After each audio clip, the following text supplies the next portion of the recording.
안녕하세요 여러분. 이번 영상에서는 올 6월에 읽은 책 6권을 소개하려고 합니다. 6월에 첫 번째로 읽은 책은 밀란 쿤데라의 The Unbearable Lightness of Being입니다. 참을 수 없는 존재의 가벼움으로 번역되어 나와 있고요.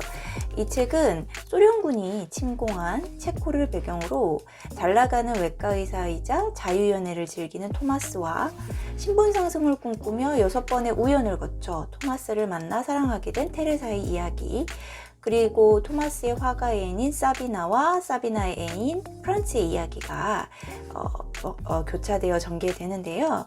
초반에 니체의 영원 회귀가 모티브로 쓰여서 처음에는 좀 어려운 책인가 싶었는데 읽다 보면 존재의 가벼움, 라이트니스와 웨이트, 무거움의 이야기가 전체적인 주제로 관통하고 있고요.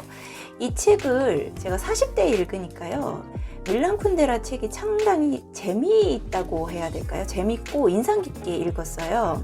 아마 20대 읽었으면 못 느꼈을 감정인데 이 냉소적인 듯 하면서도 통찰이 엿보이는 삶에 대한 통찰이 저는 상당히 마음에 들었던 책입니다.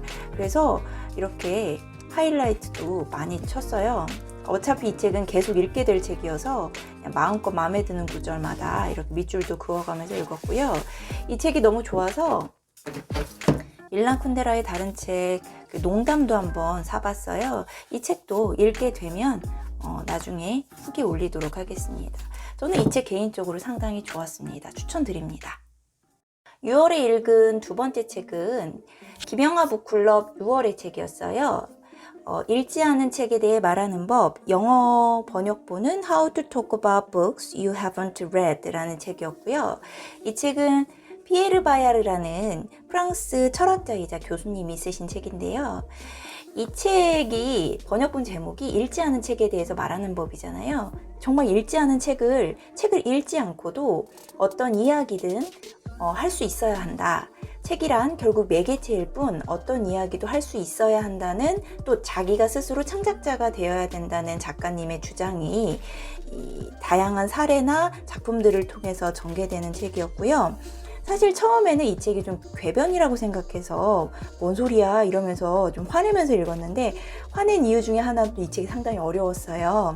그렇지만 다 완독한 이후에는 설득이 됐어요. 그래서 상당히 저는 재미있게 읽은 책이었고, 어떤 독서라는 철옹성을 좀 깨주는 그런 책이어서 저는 상당히 인상적으로 읽었고요. 관심 있는 분들은 한번 읽어보셔도 좋을 것 같습니다. 제목 다시 보여드릴게요. How to Talk About Books You Haven't Read, 읽지 않은 책에 대해 말하는 방법입니다. 이 책도 추천드립니다. 6월에 세 번째로 읽은 책은 Secrets of Millionaire Mind라는 책입니다. 백만장자 시크릿이라는 제목으로 번역되어 나와 있고요. 지난 2월에 돈의 심리학이라는 책을 너무 괜찮게 읽었어요. The Psychology of Money, 이 책을 너무 괜찮게 읽어서 이런 종류의 경제 개발서를 몇 권 좀 샀습니다. 이 책은 이렇게 손바닥 크기로 굉장히 작은 책이고요. 페이지도 200페이지 정도밖에 안 돼요. 200페이지가 채 안 됩니다. 이 책은 일부에서는 Your Money Blueprint 해가지고 경제 청사진에 대해서 당신의 무의식 속에 자리 잡아서 경제관에 영향을 주는 경제 청사진에 대해서 이야기하고, 이분은 The Wealth Files 해가지고 부자와 부자가 아닌 사람의 마인드 차이를 이렇게 다양한 원칙으로 설명하고 있어요. 그래서 이런 책들은 자기 개발서들은 주제가 명확하잖아요. 그래서 어렵지 않겠어요. 그래서 만약 초급이신 분들 중에서 인문학 쪽이나 경제개발서를 읽고 싶으시면 저는 이 책 괜찮을 것 같습니다. 페이지 수도 적은 편이고 문장도 좀 반복되는 데다가 명쾌한 편이라서 이 책 추천드리고 싶습니다. 6월에 네 번째로 읽은 책은 캐시파 콩의 Minor Feelings입니다. 여기 이분이 저자세요. 이 저자는 이민 2세대로 미국계 아시아인으로 살면서 느낀 어떤 차별에 대해, 그 사소하지 않은 감정에 대해서 에세이로 쓰셨고 엮은 책이고요. 이분이 시인이셔서 문체가 상당히 아름답고 수려합니다. 다만 단어나 이런 것들이 조금 어려워서 굉장히 좀 고전하면서 읽었던 책이긴 한데요. 이 책 읽으면서 연상됐던 책이, 떠올랐던 책이 이 미셸 자우너의 Crying in H마트였어요. 미셸 자우너 이분 같은 경우는 아빠가 미국인이고 엄마가 한국인이시잖아요.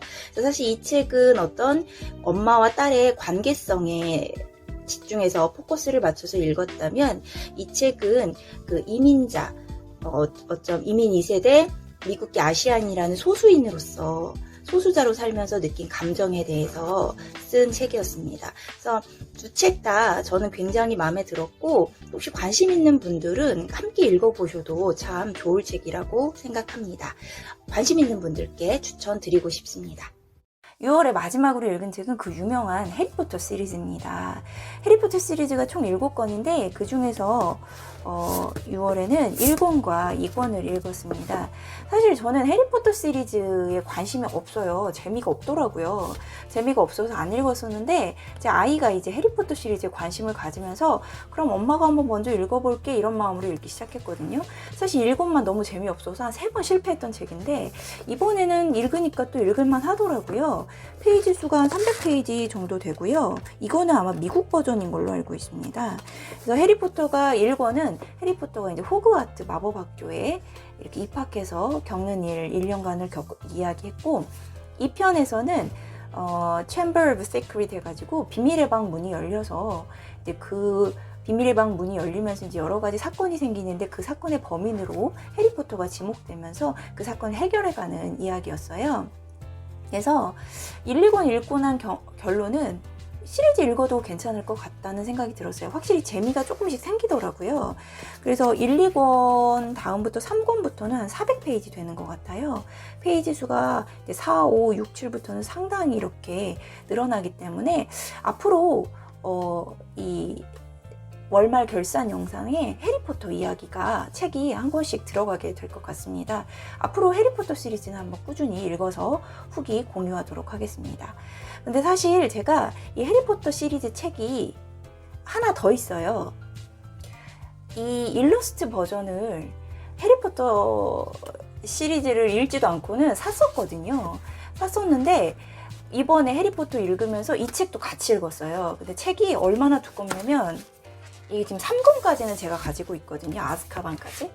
그래서 이 정도 두께예요. 그래도 상당히 무겁습니다. 그래서 만약 이 책을 읽을 때 약간 마법서 읽는 느낌이 들더라고요. 그래서 이 안에 일러스트가 있는데 다 보여드리진 못하고 일부 보여드리면, 이거 챔버 오브 시크릿이거든요. 이렇게 일러스트가 너무 예뻐요. 완전 컬러풀하고요. 판형도 상당히 커가지고 이 책 내용이 이 석에 다 들어있거든요.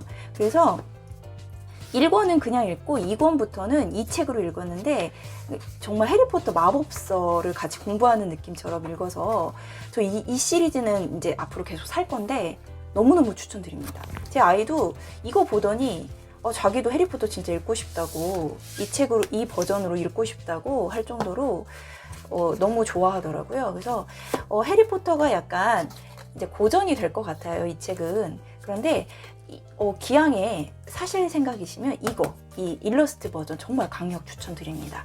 그래서 이렇게 일러스트 버전 3개도 함께 소개해드렸습니다. 지금까지 6월에 읽은 책들 소개해드렸습니다. 7월에도 좋은 책 많이 읽고 여러분에게 소개해드리겠습니다. 영상 시청해주셔서 감사합니다.